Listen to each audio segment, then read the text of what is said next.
আসসালামু আলাইকুম। সবাইকে আপনার টিচিকম একাডেমি থেকে স্বাগত। আজকে আমরা অষ্টম শ্রেণীর মুনাফা অধ্যায়ের 2.2 এর 7 নম্বর অঙ্কটি করব। তোমরা জানো যে এই অধ্যায়ের 1 থেকে 6 পর্যন্ত এমসিকিউ। হ্যাঁ, তার জন্য আমরা 7 থেকে শুরু করছি। আমরা কখন আবার এমসিকিউ গুলো ব্যাখ্যা করব ইনশাআল্লাহ।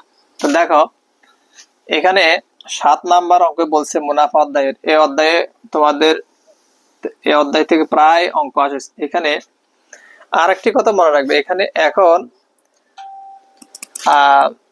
যে ছোট ছোট যে প্রশ্নগুলো আছে, এখন যে সংক্ষিপ্ত প্রশ্ন পরীক্ষা আসে, এখান থেকে কিন্তু এই ছোট ছোট সিঙ্গেল অঙ্কগুলো কিন্তু দিতে পারে। তো দেখো, এখানে বলা আছে বার্ষিক 7 নাম্বার, বার্ষিক 10% মুনাফায় 8,000 টাকা 3 বছরের চক্রবৃদ্ধি মূলধন নির্ণয় করো। তো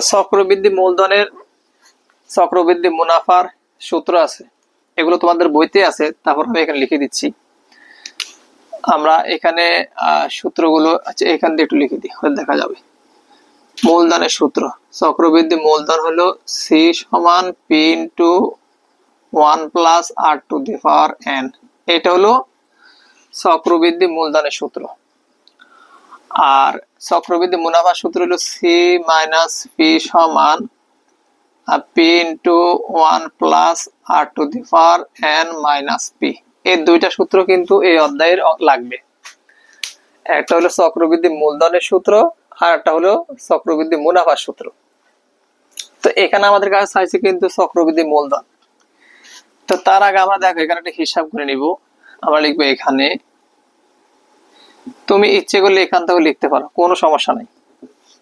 আমরা লিখবো মুনাফা, এটা 10% মুনাফা। আসল কত? 8,000 টাকা। আসল পি সমান, আসলকে পি দ্বারা প্রকাশ করা আমরা 2.1 শিখে আসছি। পি সমান 8,000 টাকা। তারপরে সময়কে এন দ্বারা নির্দেশ করে, এটা আমরা আগের 2.1 শিখে আসছি, সেখানে আছে বিস্তারিত। এন সমান 3 বছর। এরপরে মুনাফার হার, মুনাফার হার 10%। মুনাফার হার মানে 10% মুনাফা, বার্ষিক 10% মুনাফা। তাহলে মুনাফার হারকে 8 দ্বারা প্রকাশ করে 10%। এটাকে আমরা একটু ভাঙাই নিচ্ছি।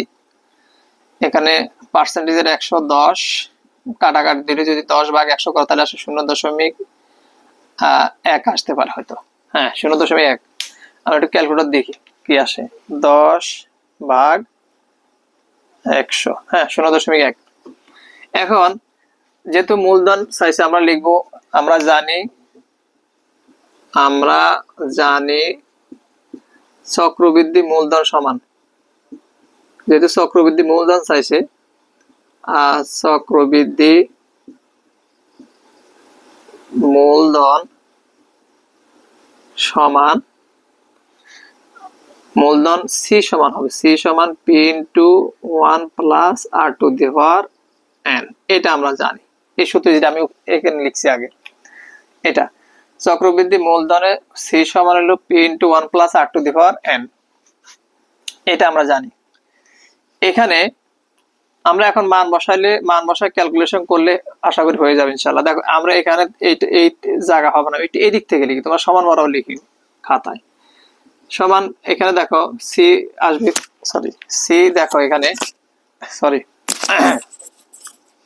এখানে খেয়াল করো, পি সমান হলো 8,000 লেখো, পি সমান 8,000 লেখো। আর এখানে 1 এর 1 প্লাস আর এর মান কত? 0.1। এন এর মান কত? 3 বছর। 8,000 যা আছে তা 1 প্লাস যদি 0.1 করি, তাহলে আসবে 1.1। তোমরা ক্যালকুলেটরে মেরে দেখিও, ঠিক আছে। 1 প্লাস 0.1 মানে 1.1, এটার উপর 3 আছে। 8,000 1.1 উপর 3 মানে এটাকে 3 বার গুণ, এখানে কোনো চিহ্ন না, মানে গুণ। 1 বার, 2 বার, 3 বার।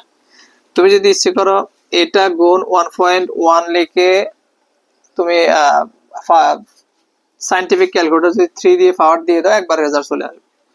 তো আমি এভাবে লিখছি, 8,000 1.1 তিনবার গুণ করলে আসবে 1.21।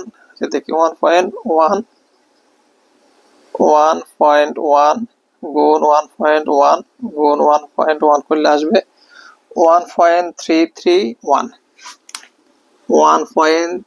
আচ্ছা, এখানে আরো 1 লিখবো না আমরা, 1.331, যেহেতু বাংলা লিখতেছি বাংলায়, এটা অবশ্যই এখানে 1, এখানে 0.1, কিরম দাদা না। আর প্রত্যেকটাকে 1.1 লিখি, এটা হাস্যকর হয়ে যাবে পরে, তোমরা কইবা যে কিছু সামথিং বাংলা কুসকুস ইংরেজি। হ্যাঁ, তো আমরা বাংলা যেহেতু লিখছি বাংলায় করে দিলাম। ওকে, আচ্ছা এখানে দেখো 8,000 কে গুণ 1.331 দ্বারা গুণ করলে আসবে 10,600 সামথিং কিছু একটা। আচ্ছা আমি দেখি, 8,000 দ্বারা গুণ করলে, হ্যাঁ 10,648 আসছে, 10,648। এটা হবে আমাদের 3 বছরের চক্রবৃদ্ধি মূলধন। উত্তর 10,648। আশা করি বুঝতে পারছো, এই সূত্রটি জানা লাগবে, চক্রবৃদ্ধি মূলধনের সূত্র। ঠিক আছে, তুলে ফেলো।